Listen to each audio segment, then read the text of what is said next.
O tenente-coronel Artur Batista, meu chefe de Estado-Maior, pôs-me ao corrente do que estava a acontecer no Rallys. E o Rallys estava a ser bombardeado por aviões nossos da Força Aérea Portuguesa. Estava preparada uma lista e com uma série de pessoas a abater. Fundamentalmente era neutralizá-los.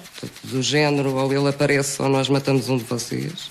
Acho que é plausível que eles tenham sido, da mesma forma que nós também fomos, tenham sido perseguidos. É lógico.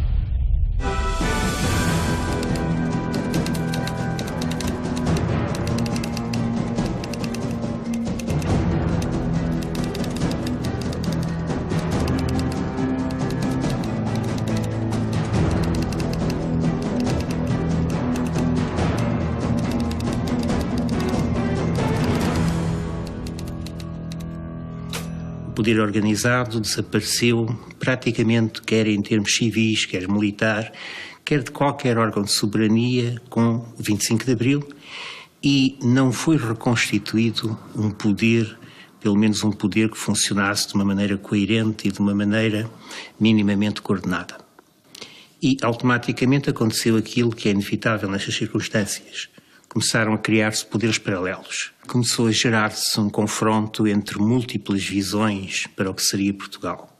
Muito do que se passou tem a ver com as personalidades envolvidas. Talvez a mais significativa e importante seja a do General Spínola. O Spínola e o grupo spinolista tinham um projeto de poder pessoal e tentou sobrepô-lo ao projeto do MFA. O General Spínola não tinha nem a formação política, nem a experiência, nem a dimensão para enfrentar aquela situação. Ele é um bocado o Pato Calimero daquela situação. Tudo que ele faz redunda em desastre. E tudo em que ele toca automaticamente se transforma no seu contrário. Houve as tentativas do Spínola logo no dia 25 de Abril à noite de rasgar o programa do MFA, depois houve a tentativa que ficou conhecida pelo golpe Palma Carlos. Que, embora tenha esse nome, é parte fundamentalmente de uma concepção do General Spínola. É a proposta de anular as hipotéticas eleições para uma Assembleia Constituinte que estava previsto fazer no prazo de um ano, e eles diziam que os portugueses não estavam preparados para eleições e, portanto, apontavam para fazer as eleições em novembro de 1976, portanto, 2 anos e meio depois. A perspectiva de poder do grupo spinolista é que o general dava as suas ordens e o pessoal obedecia.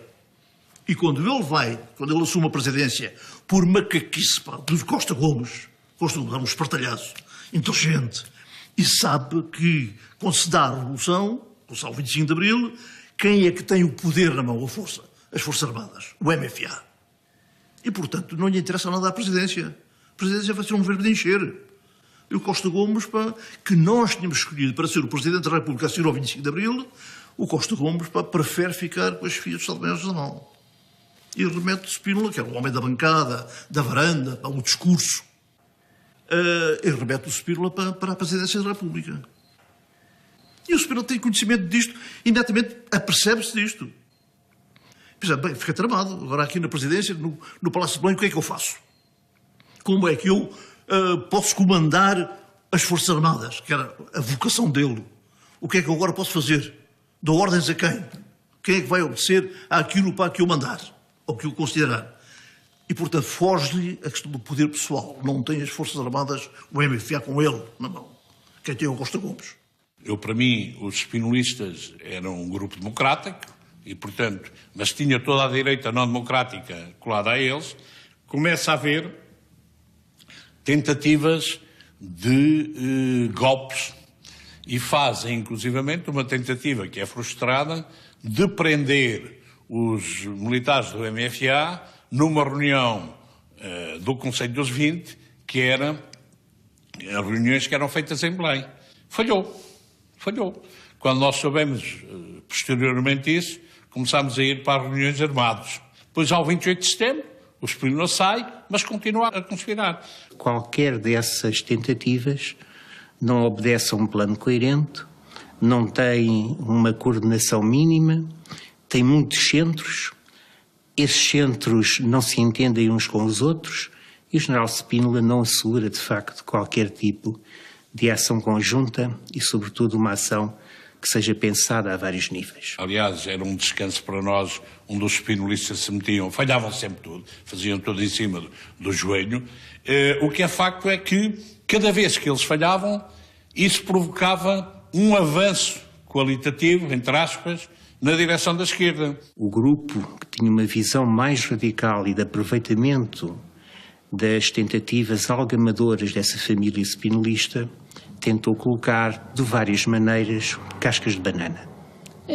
A famosa lista da Matança da Páscoa seria uma das várias cascas de banana.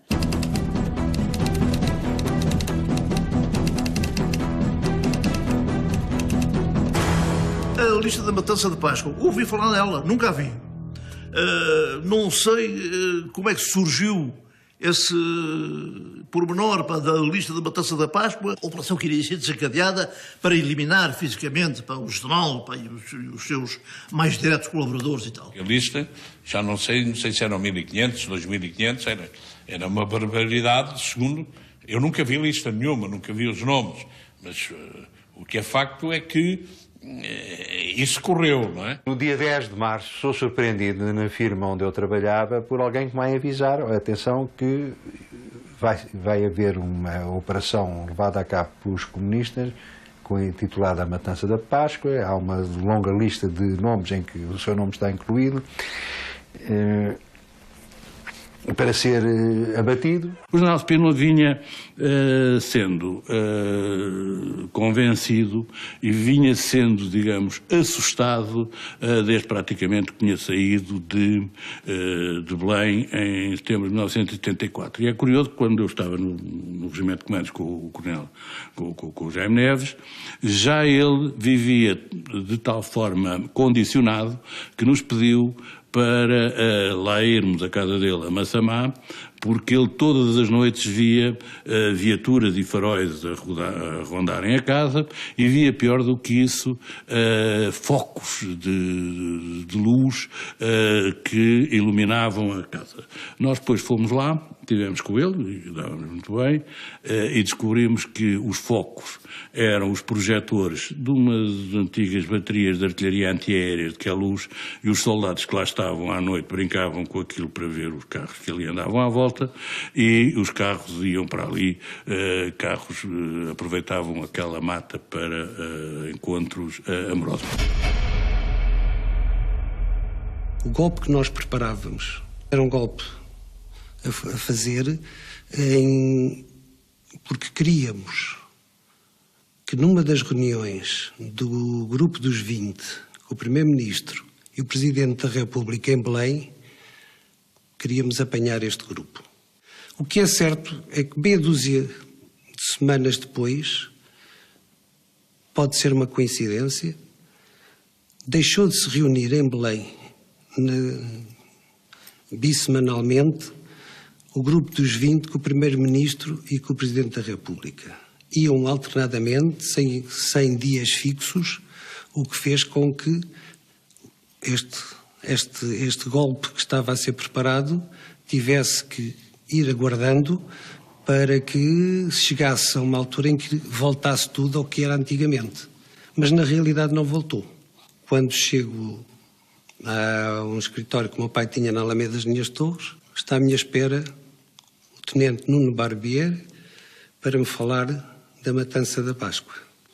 Isto tinha sido levado ao general Spínola e a solução que se via era tentar, dado que a matança estava prevista para dia 12 de março, antes disso tentarmos pegar outra vez nas armas, conseguir que se voltasse a unir este grupo.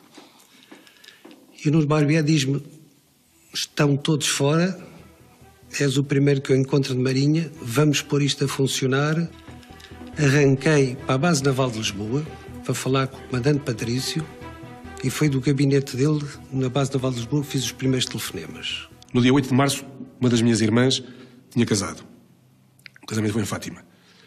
Entre os convidados, os meus pais convidaram o comandante Albuí Galvão, como eu já referi, amigo de velha data, e o comandante Rebelão de Brito, amizade que eu tinha constituído há relativamente pouco tempo na Guiné. Fomos para o casamento, éramos para ter regressado no dia 9 e, entretanto, o tenente Pedro Menezes partiu a chave do nosso carro, o que fez com que nós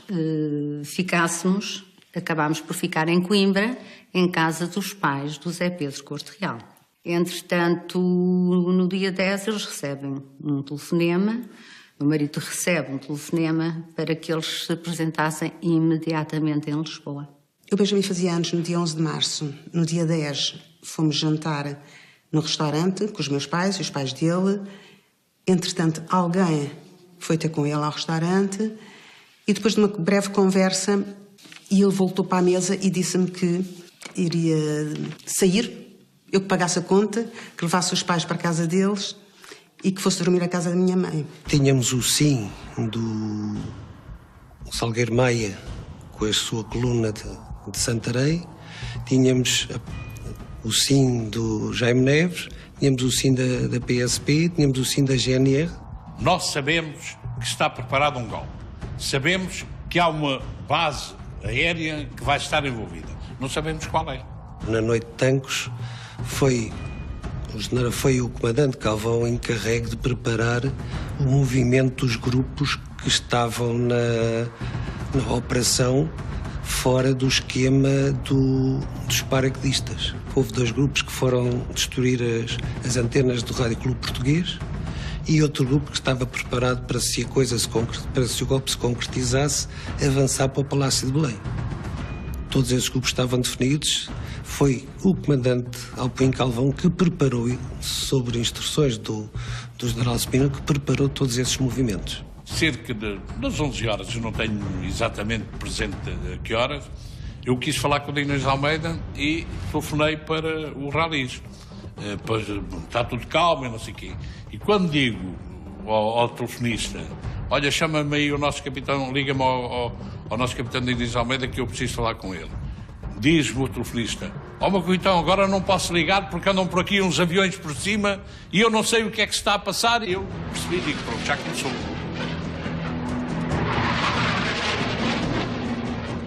O tenente-coronel Artur Batista, meu chefe de Estado-Maior, pôs-me ao corrente do que estava a acontecer no Rolis. O Rolis estava a ser bombardeado por aviões nossos da Força Aérea Portuguesa. Eu fiquei alarmadíssimo com aquilo, mas porquê? Mas já sabe que o porquê disso, dessa ação, não sabe nada. Sabe-se que estão a ser bombardeados e, entretanto, forças paraquedistas, ou uma força de paraquedistas, uma companhia, está a tentar cercar o Rolis, já desembarcou e está a tentar cercar o Rolis. Tinham vindo de avião também para o aeroporto de Portela e tinham chegado até o Rolis. O senhor é do COPCOM, está ao lado do MFA e parece que aqui se passou alguma coisa que é bastante estranha aqui no Rolis. É bastante estranha, bastante grave, né? e atentatória para tudo quanto a gente possa, é inqualificável. Então pode-nos contar em breves palavras o que é que se passou? Assim? Eu em breves palavras, se quer que lhe diga as origens disto, não sei.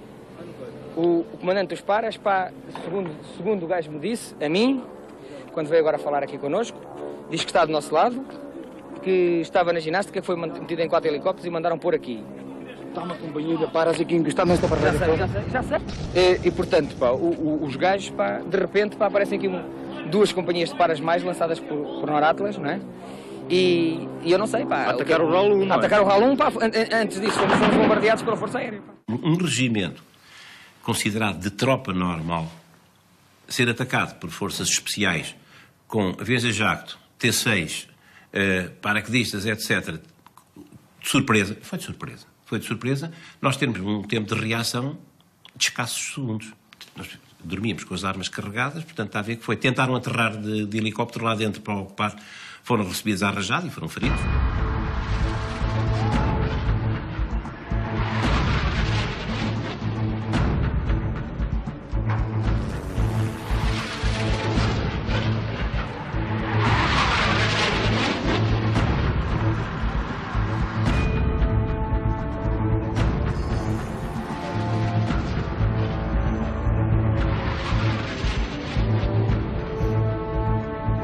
Quando eles estavam a cercar o Rallys. Nós já tínhamos vindo cá para fora, ocupado as torres. Estávamos cá em cima das torres com as armas apontadas para eles. Como é que num golpe que se vai fazer, que ninguém sabe, aparece nos prédios altos por trás, em frente ao Rallys, e portanto por trás das forças paraquedistas, homens armados G3.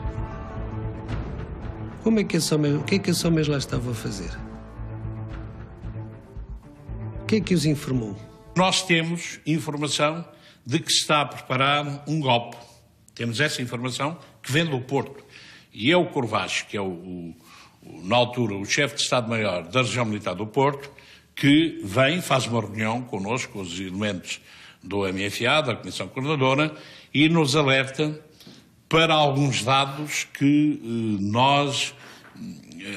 que estavam ainda muito pouco consistentes. Mas, por exemplo, havia um elemento que ele nos alertou, que tinham sido, portanto, recolhidas as informações, que estava preparado um ataque a uma unidade de Lisboa, que provavelmente seria o Rallys. E, inclusivamente, deu-nos esta informação. Os pilotos que estarão envolvidos nesse ataque tomaram uma atitude que foi: nós não atiramos contra os nossos camaradas do Exército, a não ser que nos atirem de baixo lá para cima para os aviões. O que me levou a mim a falar com o Diniz Almeida e a dizer: cuidado, pode haver um ataque ao Rallys, temos esta informação e, portanto, se houver algum ataque, a primeira preocupação que tu tens que ter é cobrir as redondezas do Rallys e, portanto, ocupar militarmente essas redondezas para evitar que atiradores deles estejam lá, atirem sobre os aviões para darem a entender que somos nós, que são vocês do Rallys que estão a atirar. E o que é facto é que a primeira atitude que o Diniz de Almeida tem, quando o Rallys é atacado, é ocupar os prédios circundantes, para evitar precisamente que houvesse atiradores que atirassem sobre os aviões, para que os aviões tivessem a justificação de atirar sobre o Rallys. Eu cheguei a dizer a paraquedista: pá, sai daí, pá. Dava-lhe um tiro nas costas, estava deitado, o moço, a fugir. Ou seja, nem eles perceberam que foram cercados.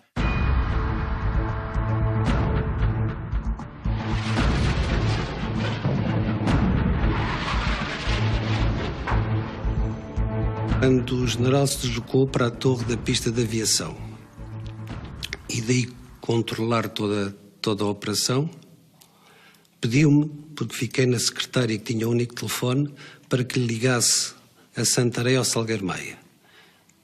E quando pus em ligação, depois de conversar com ele, o general disse-nos a todos nós que Santarém estava a preparar e que iria sair dentro em breve. O Salgueiro Maia terá afirmado que, de facto, na Escola Prática de Cavalaria terá sido fortemente pressionado, julgo eu, que pelo oficial que era, na altura, o segundo comandante da Escola Prática de Cavalaria, que era o atual general em situação de reforma, Ricardo Ferreira Durão, irmão do Rafael Durão, que era o comandante do Regimento de Caçadores Paraquedistas na altura.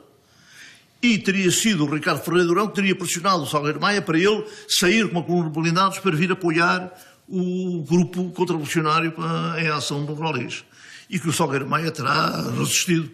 O general pediu-me para ligar para ele e para falar com ele para saber o que estava a acontecer. E nesta conversa ele diz-me a mim que estava a preparar a coluna e dentro em breve que arrancava. Como tal não acontecia, e vendo que todas as outras forças estavam presas pelo arranque ou não arranque de Santarém, tornei a falar, e desta terceira vez a telefonista já não conseguiu pôr-me em contacto com ele porque não conseguiu encontrar. Era dia de os carros de combate irem para o campo de instrução da Atalaia, que é uma coisa que fica aqui a 15 km, e iam, portanto, naturalmente desarmados. Quando estamos para sair, aparece uma ordem do comandante a dizer que nós não podíamos sair. Sei que era nessa altura que estava a ser bombardeado o Rallys. Aparece, entretanto, a notícia logo pela rádio que o Rallys está a ser bombardeado. Eu entro em contato com o Copcon, pergunto ao hotel o que é que se passa. O hotel diz que há uma intentona. E eu disse: pronto, então, está bem. Depois informa-me do que é que se passa. Mas, portanto, a nossa posição era, portanto, não tínhamos nada a ver com aquilo. Era uma história de Lisboa. até que começam a aparecer helicópteros, e os helicópteros, as pessoas diziam que vinham falar com o que é que a gente não saía. Bom, aí eu começo a ver que havia ali outros interesses. Nesta altura, o que eu sei é que o comandante da altura estava feito com o tal golpe e tinha garantido que nós marchávamos sobre Lisboa. Bom, mas o nós marchávamos era eu marchava. O Durão dizia que, portanto, isto é uma loucura e tal. Então, se é assim, vai lá ver se o teu irmão ganha juízo, pá, porque o irmão dele era o comandante dos paraquedistas. E ele vira-se para mim e diz, então, vamos os dois a Lisboa, vamos os dois a Tancos. Eu falei, o que é que eu vou lá fazer? Então, está lá o general Spínola que pensa que tu fostes para Lisboa, vai lá dizer que não fomos. Então, pronto, vamos. Portanto, e aí não tenho dúvidas que eu fui conscientemente. Portanto, ele até ali deve ter estado no golpe, mas depois, quando viu que o golpe estava perdido, fez o possível para que o golpe fosse atenuado e que as coisas não se complicassem. Quando eles vão a Tancos e dizem, quer ao comandante dos paraquedistas, ao Rafael Durão, quer ao general Spínola, que aquilo era uma coboiada, isto é, quer de facto o Fernando Salgueiro enquanto militar, quer o Ricardo Durão enquanto militar também, perceberam muito claramente que aquela organização militar para atingir aquele objetivo militar não tinha pés nem cabeça. Estamos precisamente em terreno neutro, de um lado os paraquedistas, do outro lado as forças do COPCON. Não sabemos o que se vai passar, há no entanto aqui negociações que se vão iniciar. Parece que ninguém está a entender o que é que afinal se passou. Já vamos reunir as pessoas todas. Eu recebi ordens para ocupar a vossa unidade. Mas de quem?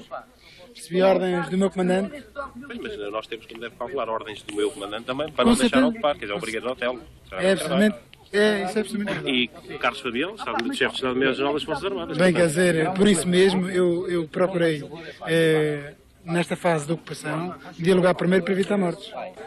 Haverá uma altura, portanto, haverá uma fase em que vocês ou se rendem, ou então temos que começar a fazer formas contra os outros. Então, não, nós temos é que saber os motivos que é.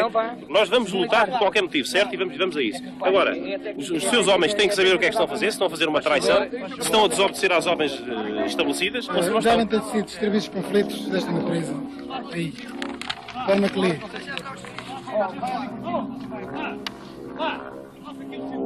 Bem, eu pessoalmente não recebi. Isso é um panfleto. Se vai ocupar unidades para fazer Então, mas vocês têm a ocupar uma unidade por causa deste panfleto? Não, este panfleto é o que isto bem, isto aqui, quer dizer, atrás disto existe um certo número de altas individualidades que não estão contentes com a maneira como está a ser conduzida a democracia no nosso país. Mas, portanto, quer dizer, trata-se de um golpe de Estado, não é? Vocês não é um golpe de direito Estado. Não é um golpe, nem tipo Chile, antes pelo contrário. Melhor ir ao Popcon, discutir com o Brigadeiro Otelo o que é que se está a passar.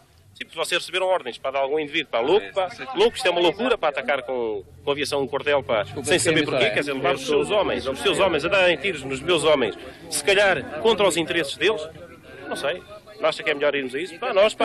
Vamos cumprir com as ordens. Está mais fácil de chegar. Vamos então? Está mais fácil de chegar. Está certo, pá, então se tiverem mais forças de chegar. Então aguardamos que chegue bastante pessoal. Ao falhar a saída da coluna de Santarém, imediatamente as outras não saíram. Aliás, essa questão está relacionada também com a afirmação de que o Jaime Neves e o Regimento de Comandos estariam envolvidos neste processo. Ora bem, essa é outra das questões. Não estavam, e é no próprio dia, 11 de março, que o general Spínola telefona de Tancos ao Jaime Neves a pedir-lhe para ele sair. Eu julgo que houve no staff do general Spínola esse tipo de desorganização, de incapacidade, de muita incompetência, portanto,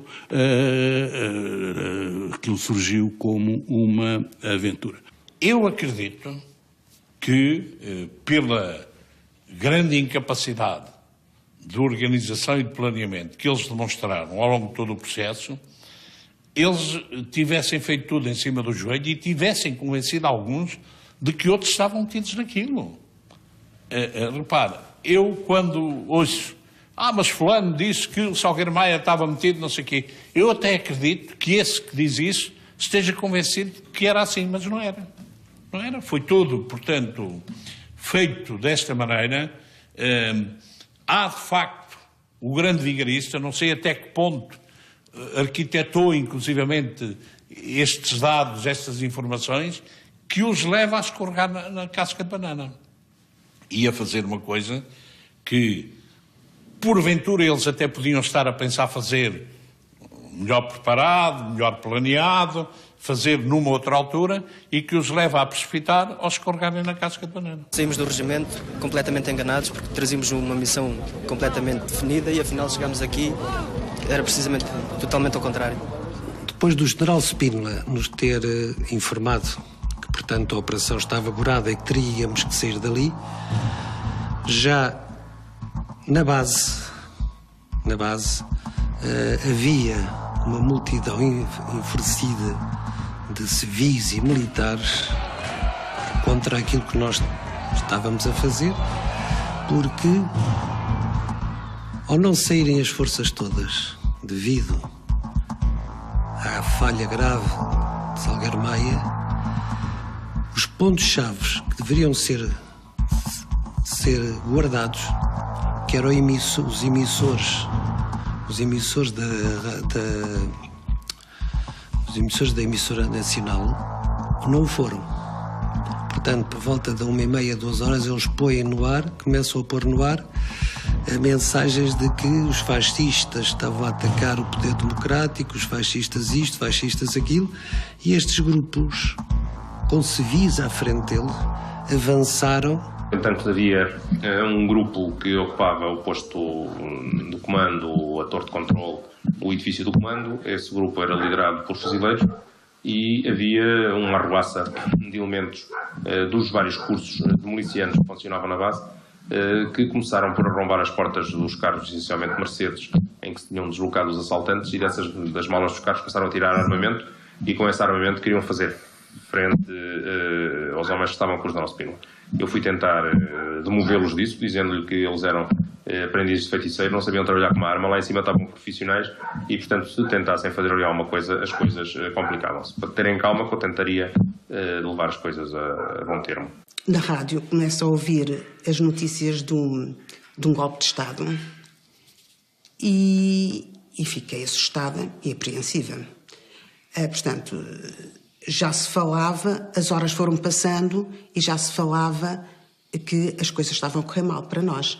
Depois da derrota sofrida imediatamente na refrega do Rolis, a base aérea de Tancos teria posto um helicóptero à disposição do general e da esposa para os levar para a Espanha. O general Spínola, antes de ir, portanto, quando se está a dirigir para o tal helicóptero, diz-me que aquilo foi feito por bem do povo português, que, portanto, ele reconhece que foi enganado, mas o seu sentido de missão e o seu sentido de dignidade levaram-no a fazer aquilo. Portanto, nitidamente numa justificação para a loucura, porque eu tinha acusado que isto é uma loucura, estar rodeado de incompetentes. Portanto, veja as consequências do seu ato, temos de estar aqui a criar uma guerra civil. A questão da Assembleia Selvagem, que é realizada na noite de 11 de março, onde eu estive, é uma Assembleia feita muito a quente. Há, por um lado, a questão de reagir àquele golpe, dizendo, bom, todos aqueles que estiveram envolvidos neste golpe têm que ser expulsos do Exército e das Forças Armadas. Há quem atire para o ar a proposta de que é preciso encostar os tipos à parede que tinham feito aquilo. Fuzilamentos. Os meios de comunicação falavam, e essa fotografia do comandante Alpunho Galvão, já não me recordo bem, mas que era quase, procura-se, não sei se diziam vivo ou morto, mas se não diziam, era quase como se fosse assim. É evidente que em situações dessas há sempre perseguições, há sempre a caça às bruxas. A seguir ao 11 de março houve a caça às bruxas. O comandante Patrício foi-me acompanhar a casa. Tínhamos acabado de chegar à minha casa, ele foi lá dentro para ver como é que estavam as coisas comigo. Toca o meu telefone lá em casa. Eu atendo o telefone e era o senhor comandante Horta a perguntar-me se era da casa do ex-comandante Rebordão de Brito. Eu disse-lhe que não, era da casa do comandante Rebordão de Brito. Se o comandante Patrício estava lá, eu disse, está. Se o comandante Patrício veio-me acompanhar, como o meu marido faria com a mulher dele. Digo ao Sr. Comandante Patrício que regresse imediatamente à base. Passei o telefone ao Sr. Comandante Patrício, falou com ele, entretanto regressou à base e sei que foi preso. Entretanto, já havia milícias nas ruas a fazerem vistas aos carros. E, portanto, também fui revistada e lá me deixaram passar. Nessa noite, tive um telefonema de um oficial de marinha que ligou para a casa dos meus pais a dizer-me que a minha casa tinha sido assaltada e revistada. Quando eu cheguei a casa, vi que a casa estava toda revolta. E, entanto, fiquei baralhada, sem saber o que fazer, e meti-me no carro e fui para falar com... fui para a casa do comandante Alpin Calvão, falar com a Marialda, a ver se ela sabia alguma coisa. E ela abre-me a porta e diz-me, eles já cá estiveram. Fui visitar a mulher do comandante Alpin Calvão, a Marialda. E à porta da Marialda, quando toco a campainha, estava realmente ali ao pé um carro preto, tipo um carro oficial, mas não lhe sei dizer qual era a marca nem nada disso.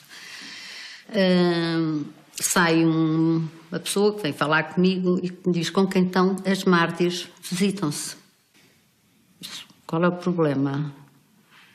Nenhum. Só que a matança da Páscoa vai continuar.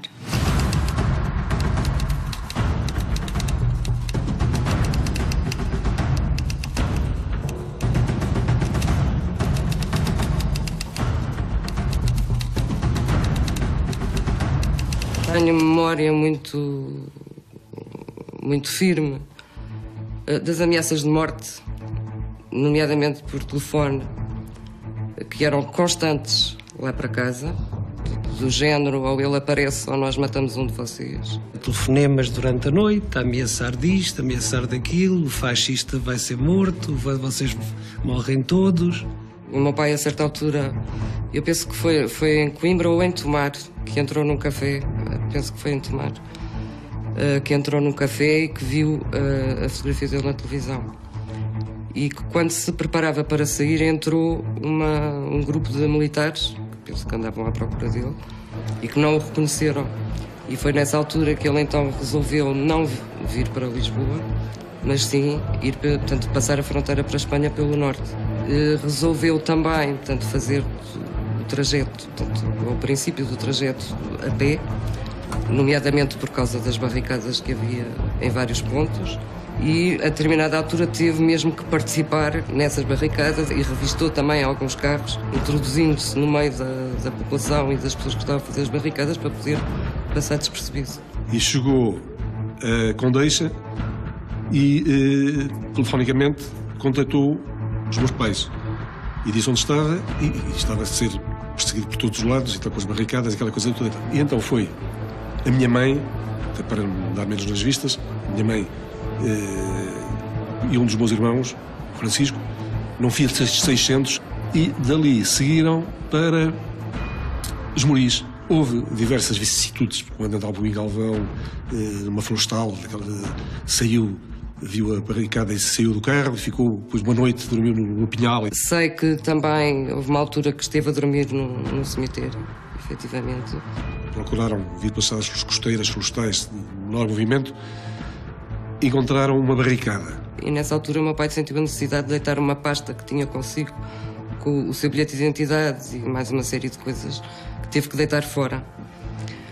Essa pasta veio a ser encontrada mais tarde, portanto pelos militares, pelas pessoas que andavam à procura dele, nomeadamente o Copcon, e depois de peripécia em peripécia lá chegou a Chaves. O meu pai é de Chaves e portanto toda a família tinha tios em Chaves, primos em Chaves que o ajudaram imenso.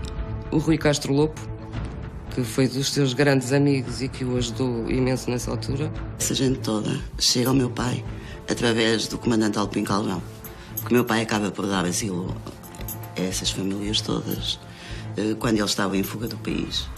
E o meu pai, como estava ali numa zona estratégica, que era Chaves, e como tinha ali uma casa um bocado... não era no centro e não é, que é a casa que o meu pai ainda hoje tem, que não é no centro da cidade. Portanto, era o sítio estratégico que tinham para as famílias poderem ali pernoitar enquanto não havia condições para passarem a fronteira e passarem para a Espanha. O meu pai, quando chegou à Espanha, não tinha bilhete de identidade e não tinha documentação. Nessa altura, como precisou do bilhete de identidade, porque tinha que passar uma procuração à minha mãe, que estava cá, telefonou ao Hotel Sarava de Carvalho, de quem era amigo desde criança, porque eles foram colegas de liceu em Lourenço Marques, na altura do Liceu Salazar, e telefonou-lhe a dizer que precisava do bilhete de identidade para passar a tal procuração. E o hotel, claro que ficou um bocado embaraçado, porque não sabia como é que ia retirar do processo onde estava o bilhete, como é que haveria de fazer, mas o meu pai comprometeu-se que depois de tratar do que tinha a tratar, a minha mãe lhe iria devolver o bilhete de identidade. E pronto, eu entreguei-lhe o bilhete, a procuração terá sido feita e ela, mais tarde, devolve o bilhete de identidade para que eu ainda hoje tenho, portanto, comigo.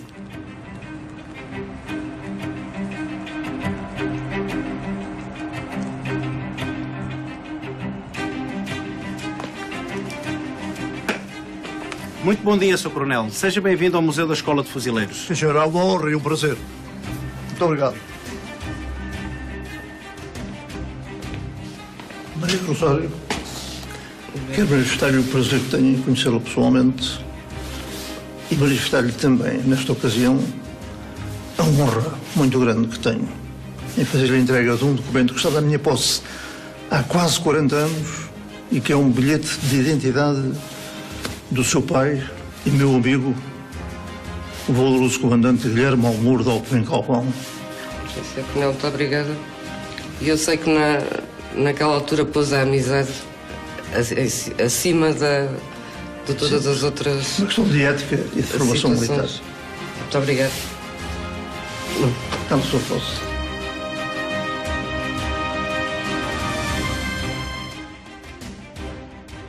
Isto tudo continuando não saber onde é que estava o meu marido.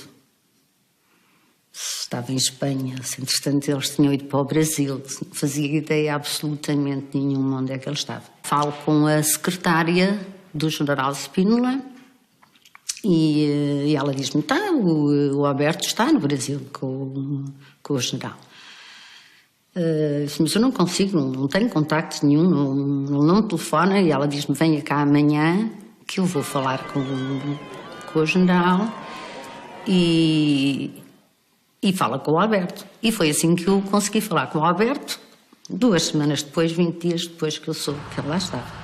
Então marquei 2 passagens, uma com o meu nome de casada e outra com o meu nome de solteira. Marquei uma na TAP e uma na Várica. Levei o ouro da minha mãe, se fosse preciso vender, e o ouro meu.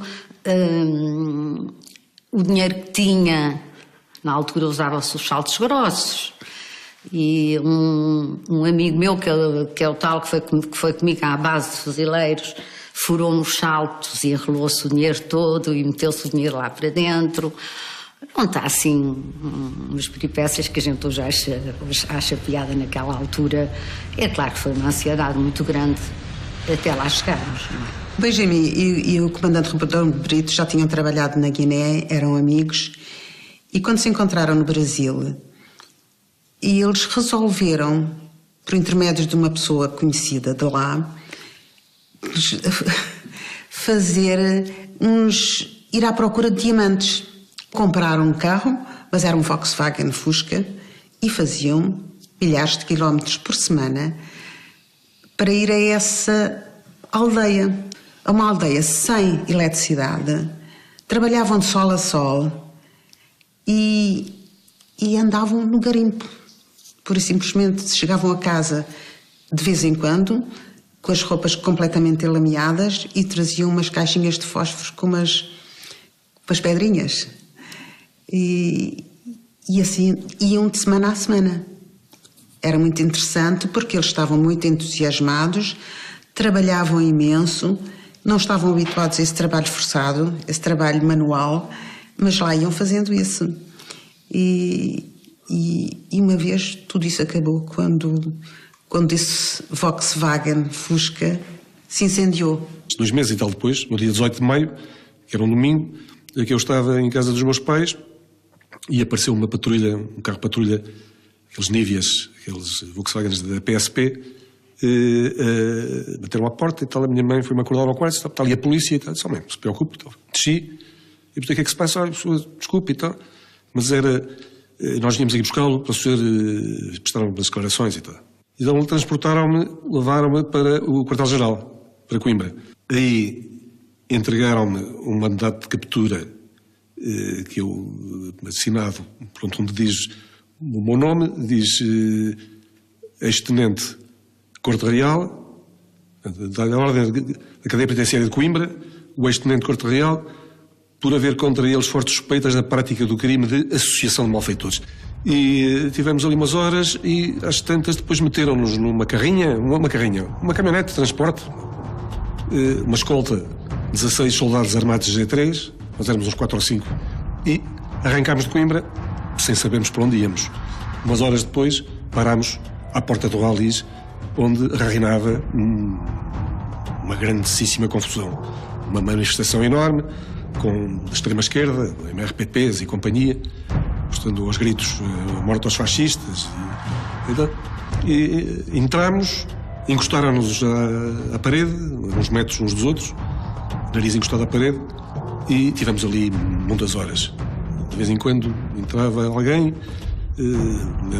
muitos civis, com jeans, t-shirts e G3 às costas, e diziam, já fuzilámos alguns, vocês vão ser os próximos. Ficámos ali até perto da meia-noite. O Luís Almeida não estava ele era oficial, comandante operacional do Ralis, na altura, estava graduado em Major, não estava na unidade quando isso começou a passar. E quando ele é alertado e vai à unidade, é ele que, ao ver o que está a passar, pega no Marcelino da Mata e nos outros, põe-os numa chaimite e avança para os levar dali para fora. Fui ao Ralis e é quando eu vejo uma multidão tremenda a não deixar sair ninguém, deixar entrar, deixaram, mas sair não deixava sair ninguém, e estava lá quem? O Fabião, e estava lá o Sousa e Castro. O Sousa e Castro veio ter comigo, histérico, porque não conseguiam sair, tinha lá o Marcelino da Mata, que eles queriam tirar dali, queriam levar, cumprir como ordem de Fabião, que era pô-lo na prisão de Caxias. E eu disse, então, mas porquê é que não os põem lá? Eu disse, até, não, está aqui. Estava uma multidão, de facto, tremenda, agarrada furiosamente aos varões da parte de fora, claro, mas do Ralis, a não deixar abrir ninguém. Qualquer pessoa que tentasse abrir, não, estavam lá todos só a tiro. Eu disse, então, mas eu esqueci, Fabião, meu general, o que é preciso fazer? Como é que a gente está a tirar o Marcelino da Mata daqui? Mas para onde é que quer que ele vá? Quer que eu liberte? Levá-lo para Caxias. Até eu levo. Então como é que vai fazer? Eu passo por cima destes gajos. Umas horas depois, portanto, cerca da meia-noite, senti uns fortes motores, um barulho de motores, e apareceu alguém, que era o segundo mandante, o Nunes de Almeida, apareceu e disse, venham daí e tal. E dirigimos à saída do refeitório, onde as chaimites estavam paradas. E então meteu-nos instruções para entrarmos para dentro das chaimites. Eu, por acaso, entrei na chaimite da frente, onde o próprio Nunes de Almeida também viajou. O atual tenente-coronel Marcelino da Mata também veio nessa chaimite. Lá fecharam aquilo e tal. Dirigimos-nos à porta de armas para sair. Eu não sabia para onde é que íamos. Eu, nessa altura, pela escotilha, tive a oportunidade de observar o que se passava dentro do Ralis, aquela confusão que já referi. Recordo-me, chegámos à porta de armas. A porta de armas estava fechada e não a abriam. O Nunes de Almeida abriu a escotilha de cima, lançou uma granada de fumo e tentaram barrar o caminho ao Nunes de Almeida e fecharam o portão. E ele arranca com a chaimite. Passei por cima do portão, passei por cima das viaturas que estavam e segui. E entreguei o Marcelino da Mata, cumpri a ordem do Fabião e entreguei em Caxias. Eu julgo que o Nunes de Almeida nos retirou de dentro do Ralis porque se apercebeu que ali estava prestes a passar-se qualquer coisa e a Revolução ainda não estava madura para assimilar uma coisa dessas, que era sermos fuzilados. Nada tem a ver com o início, só tem a ver com o ter retirado de lá à força, mas à força protetora, e colocado na prisão de Caxias. Em Caxias, recordo-me que sentia uma sensação de uma certa segurança. Estava preso, mas não estava entregue à população. Mandaram-nos despir todos, pôr-nos completamente nus. Despimos-nos completamente, levaram-nos lá para uma sala e passaram-nos uma revista, todos nus. Recordo-me que chegaram ao pé de mim e disseram: levante os testículos. E eu até disse: é para ver se eu tenho uma metralhadora escondida, é? E pronto, e depois meteram-nos então, cada um foi para o seu lado. Eu fui para uma cela de isolamento, fui para a cela número 28, tinha 7 passos de comprido por 2 de largura, onde estive 65 dias em isolamento total, sem sair da cela.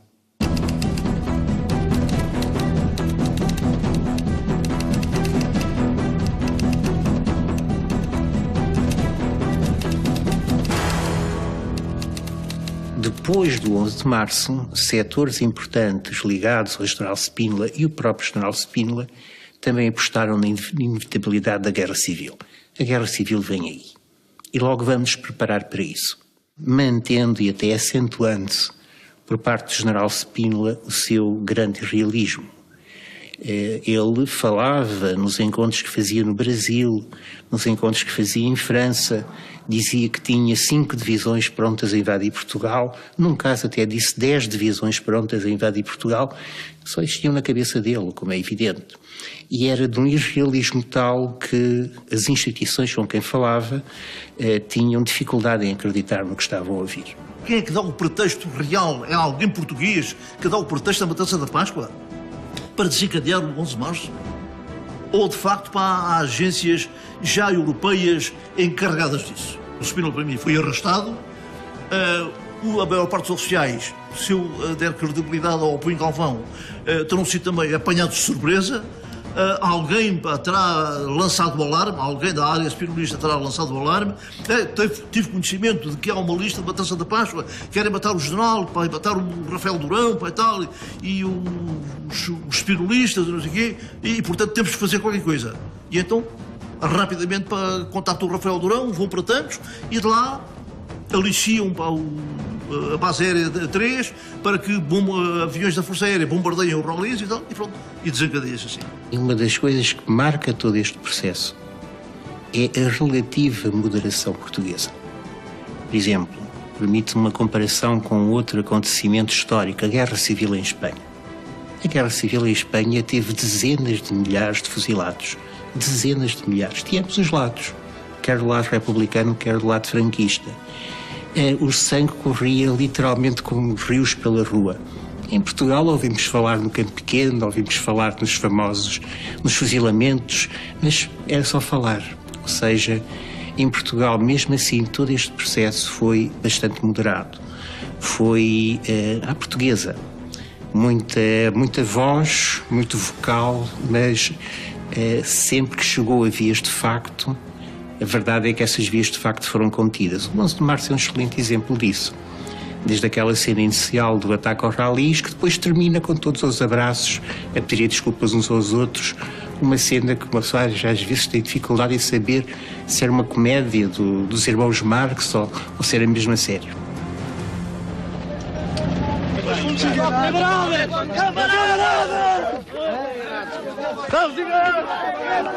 Registamos o momento em que os soldados do RAL 1, se abraçam aos soldados paraquedistas.